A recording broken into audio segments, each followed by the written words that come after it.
80 शब्द प्रति minute dictation start करते हैं 5 सेकंड बाद।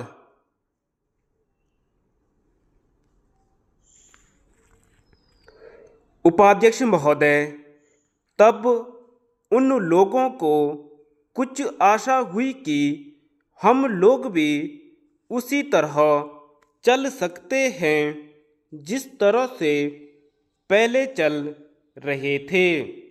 लेकिन अभी हाल में जो चुनाव हुआ उससे देश के धनिकों के मन में बड़ा संदेह पैदा हुआ कि इस चुनाव के बाद उनकी स्थिति वैसी नहीं रहेगी जो अब तक चली आती रही है। गरीबों और अमीरों के बीच में अब तक जो बहुत बड़ा अंतर चला आ रहा था उसको अब तेजी से दूर करने का प्रयत्न किया जाएगा। श्रीमान, मैं आपका बहुत ही आभारी हूँ जो आपने सदन में चालू वर्ष के बजट पर अपने विचार प्रकट करने का अवसर दिया है। मैं इस बजट का समर्थन करना चाहता हूँ।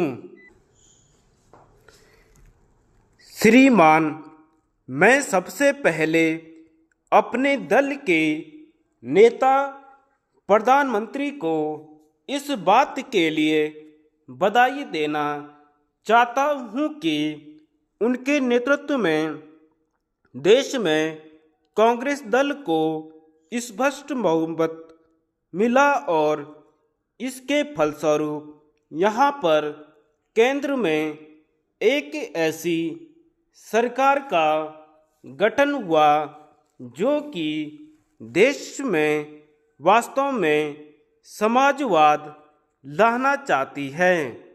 मैं वित्त मंत्री जी को इस बात के लिए बधाई देना चाहता हूं कि लोकसभा के मध्यावधि चुनाव में जनता द्वारा कांग्रेस दल को जो आदेश दिया गया था उन्हें स्मरण है और वह तन मन धन से उसका पालन करना चाहते हैं। यह आदेश था देश में सामाजिक और आर्थिक विषमता दूर करने का, देश से गरीबी, बेकारी और बेरोजगारी को हटाने का और देश के जो पिछड़े हुए हिस्से हैं उनका पूरा विकास करने का, साथ ही साथ इस बात का भी आदेश था कि देश के अंदर इस प्रकार की सामाजिक और आर्थिक व्यवस्था पैदा की जाए जिसके अंतर्गत जनता शोषण से मुक्त हो सके। श्रीमान, यह ठीक है कि देश में कृषि के क्षेत्र में उत्पादन में वृद्धि हुई है, परंतु इसके साथ ही साथ यह भी दृष्टि में रखना चाहिए कि लागत में भी पूरी वृद्धि हुई है।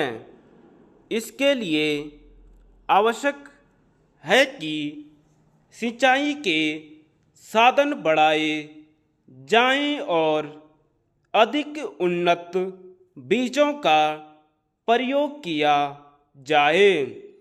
आज कृषकों को कृषि के यंत्र मिलने में बहुत कठिनाई हो रही है, जैसे छोटे छोटे ट्रैक्टरों का देश में बड़ा अभाव है।